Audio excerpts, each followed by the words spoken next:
Hey guys, I guess I will just finish it today, the vocabulary part. So basically, today I'm not in the mood to use the Jupyter notebook. So I'll just say it. I'm just going to say it. I hope you are going to catch it, right? Okay. So the first one is quandary. Quandary means confusion, a situation in which you are confused about what to do. Palliate. Palliate means to reduce but not cure. Reduce but not cure, to palliate symptoms. Another meaning of palliate is mitigate, to reduce the degree of something negative. To palliate crisis. Abstemious. Abstemious means sparing, controlling or moderate. Abstemious eater, drinker. Abstemious eater, drinker. Another meaning of abstemious is controlling sexual desire. Abstemious. Expurgate means censor, to remove offensive parts. Movie has been expurgated. The movie was expurgated. Purge means to remove opponent illegally or forcefully. The secretary was purged. Oust. Oust means to remove from position. To remove from position. Oust. O-U-S-T. Oust means to remove from position. The prime minister was ousted. Depose. Depose means of a state head. It is also the remove from position, but it is to a state head. The king was deposed. Terminate means fired. He was terminated from his position. Terminated from his position. Reinstate. Reinstate means reappoint or re-establish. The vice president was reinstated. The parliament was reinstated. And then woe begone. Woe begone means feeling or causing sorrow. Feeling or causing sorrow. Woe begone. W-O-E. Woe dash B-E-B and then G-O-N. Woe begone. Woe begone expression. Feeling or causing sorrow. Woe begone mountains. Judicious means having or showing good judgment. Judicious investment come in. Adjudicate means to judge, to make a judgment. Discrete means reserved. D-I-S-C-R-E-E-T double E. Discrete means reserved. Discrete means separate. So discrete example is discrete manager. Discrete teacher, reserved. Discrete student. Discrete means separate. Discrete particles. Unprecedented. Unprecedented means without previous happening or occurrence. Unprecedented success, failures. It can be positive or negative. Unprecedented means without previous happening or occurrence. Unprecedented success, failures. Unprecedented challenge of coronavirus. Next is corrigable. Corrigable means correctable that can be reformed. Corrigable mistakes, corrigable habits, corrigable child that can be reformed. Corrigable, correctable, incorrigible, incorrigible, I-N-C-O-R-R-I-G-A-B-L-E, incorrigible. Belie. Belie means to contradict between subject and object, to give a false impression. Her smart appearance belied her age. Her smart appearance belied her age. Hideous. Hideous means ugly. Hideous. Hideous. Hideous means ugly. Hideous face caused by paralysis. Hideous means disgusting. Hideous crime. Hideous criminal. Hideous. Banal. Banal means B-E-N-A-L. Banal. Taking bribe. Banal lawyer. Banal lawyer. After banal, payola. Payola means money given or taken as bribe. पेनालमा चाहिँ it can be anything होइन, घुस जे पनि हुनसक्छ. पायोला भनेको चाहिँ only money, पैसा मात्रै. Payola P A Y O L A. Payola means money given or taken as bribe. Payola. Graft. Graft means transplant or taking bribe. Transplant भन्छ नि kidney transplant, kidney graft. Graft भनेको ट्रान्सप्लान्ट हो. त्यसपछि मालफिसेन्स. मालफिसेन्स भनेको चाहिँ wrong doing by officials. Wrong doing by officials, corporate malfeasance. त्यसपछि आएर corporate malfeasance. त्यसपछि आएर इक्विनक्स. इक्विनेन्स भनेको चाहिँ equivalence of day and night. Equivalent of day and night. Equinox भनेको चाहिँ equivalent of day and night. त्यसपछि आएर भेनियल. डिइएनआइएल. भेनियल. Venial भनेको चाहिँ pardonable because it is insignificant or minor. Venial mistakes हैन, because it is insignificant or minor. Pardonable because it is insignificant or minor. Venial mistakes.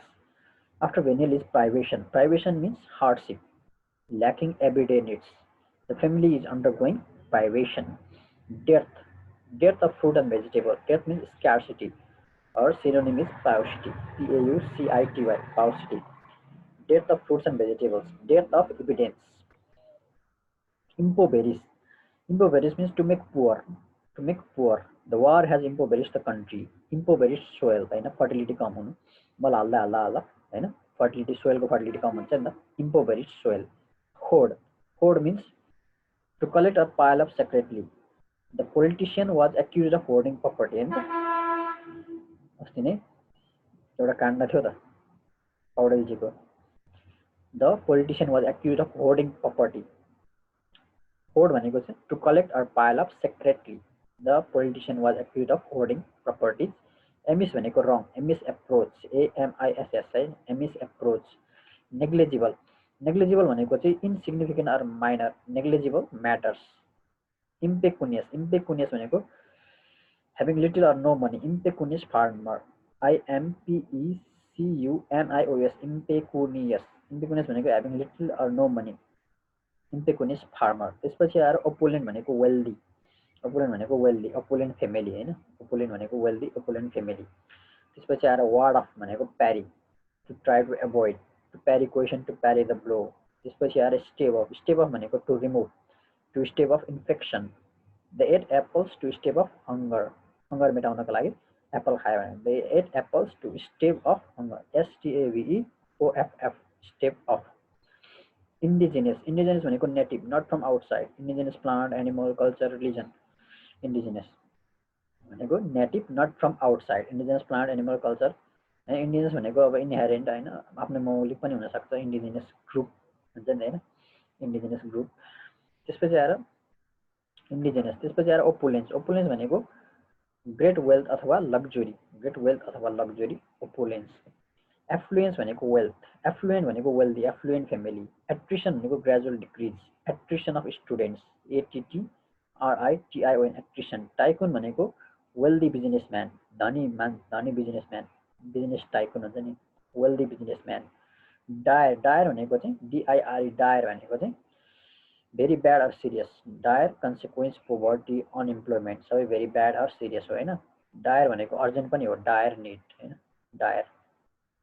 त्यसपछि आएर restitution. Restitution भनेको चाहिँ compensation for loss or damage. Compensation for loss or damage. Restitution. Compensation for loss or damage. त्यसपछि आएर restitution पछाडि mishap.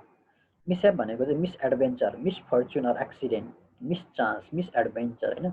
Hapless भनेको चाहिँ अब unfortunate, hapless person. Happily भनेको fortunately, happily भनेको fortunately, hapless, happily. त्यसपछि आएर adverse. Affliction. Affliction भनेको चाहिँ के हो भने suffering. He was afflicted with fever. Affliction भनेको चाहिँ he was suffering. Affliction भनेको suffering. He was afflicted with fever. त्यसपछि आएर guileful. Guileful भनेको चाहिँ deceptive. Guileful भनेको चाहिँ deceptive अथवा dishonest. Guileful classmates. Guileful classmates. Deceptive हैन. त्यसपछि आएर moribund. Moribund भनेको चाहिँ MORIBUND. Moribund भनेको in the process of death or collapse. Moribund. Moribund patient. Moribund carrier हैन. Bankrupt हैन, लिलाम हुन लागेको पनि हुन्छ. Bankrupt company. Moribund. Chaste भनेको division or disagreement. Chaste between rich and the poor. Chaste between rich and poor. Nominal. Titular. Nominal भनेको titular. Of title only but without responsibility and power. He is the nominal head of the organization. Very inexpensive. Nominal price. Solvent भनेको economically sound हैन. Economically sound. त्यसपछि आएर adverse. Adverse भनेको चाहिँ के हो भन्दाखेरि adverse भनेको के हो त भन्दाखेरि adverse भनेको चाहिँ unfavorable, adverse situation, adverse weather हैन. Adversary भनेको opponent, proponent भनेको supporter हो. Adversary, proponent.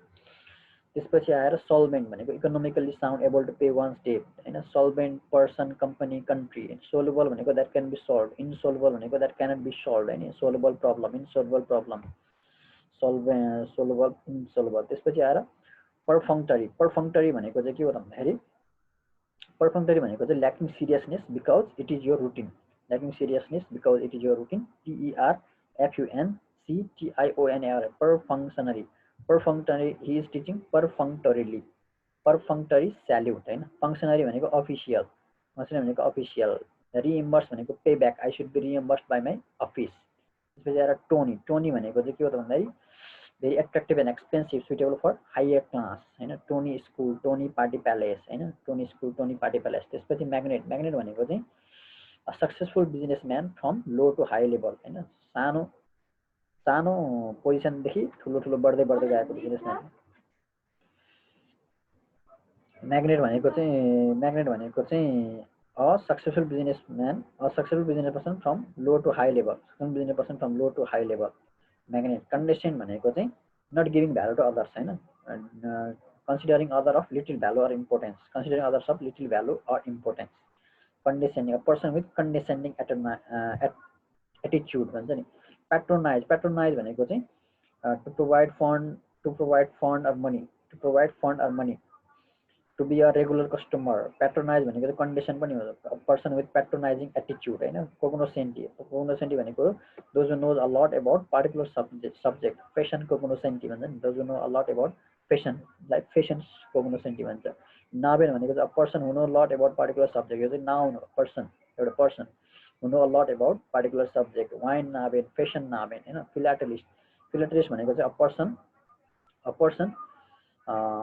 a person who collects stamp collect गर्ने मान्छे a person who collects stamp as a हबीको हैन प्रोफेसनली हैन तर हबीको भन्दा चाहिँ स्ट्याम्प कलेक्ट गर्ने मान्छेलाई फिलाटेलिस्ट मर्सिनरी भनेको earning money by any means mercenary politician हैन मर्सिनरी पोलिटिसियन त्यसपछि आएर अमेज त्यसपछि आएर ग्यालेन्ट भनेको ब्रेभ ग्यालेन्ट्री भनेको ब्रेभरी हैन ग्यालेन्ट सोल्जर ग्यालेन्ट्री भनेको ब्रेभ गायल भनेको चाहिँ के हो भन्दाखेरि गायल भनेको चाहिँ डिसेप्सन हो त्यसपछि आएर बिगाल भनेको चाहिँ के हो भने to deceive he was beguiled by the shopkeeper beguile भनेको चाहिँ greatly attracted fascinated पनि हो the people were beguiled by the politician speech beguile beguile त्यसपछि आएर harangue भनेको चाहिँ to speak angrily or forcefully harangue to harangue the staff elegy भनेको mournful poem and someone's death elegiac भनेको चाहिँ mournful feeling or causing deep sadness elegiac verse भन्छ नि हैन elegiac verse त्यसपछि आएर amaze भनेको चाहिँ great surprise to cause great surprise amaze the team's victory amazed me हैन team with amaze bemused भनेको confused भयो shake भनेको to move he shook his head हैन weaken his reputation was shaken by the corruption को कारणले his reputation चाहिँ गर्दै गयो भने his reputation was shaken by the corruption weaken त्यसपछि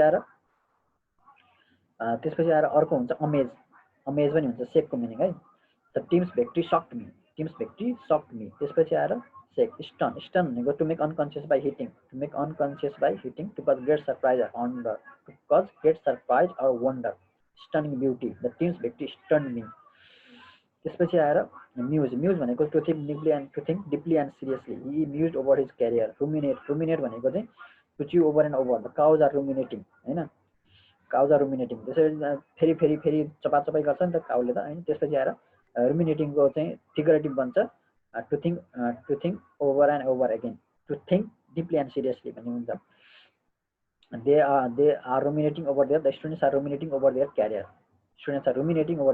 लकडाउन छ नि त है ruminating त्यसपछि आएर एडल भनेको चाहिँ to go rotten भनेको चाहिँ to go rotten हैन कुहिएको एडल एक अथवा कन्फ्युज पनि हो एडल भनेको त्यसपछि कोग्नेट भनेको linguistically related Nepali and Hindi are linguistically related Nepali and Hindi are cognate languages भन्न मिल्यो कोग्नेट भनेको linguistically related Nepali and Hindi are cognate languages त्यसपछि आएर हटेन भनेको चाहिँ के हो भन्दाखेरि इन्करेज अथवा to add spirit in heartening results हैन हार्टलेस भनेको चाहिँ रुथलेस अनकाइन्ड हैन unkind very unkind ruthless dictator हैन हार्टलेस डिक्टेटर हम्बल भनेको चाहिँ to request by being in lower rank humble request त्यसपछि आएर lower he was humbled by the circumstances humble rank of the army, lower क्या lower, humble rank of the army to cause to request by being in lower rank पनि हुन्छ। यसको noun meaning चाहिँ verb meaning चाहिँ त्यसको humble, heart and heartless, humble। ल आजलाई त्यति नै हैन। यो चाहिँ vocabulary list 11 I guess, list 11। अब list 12 पनि गरिहालौँ, त्यो चाहिँ अर्को सेसनमा है, एकैचोटि धेरै लामो हुन्छ, त्यही भएर अर्को च्याप्टरमा। Okay, C you.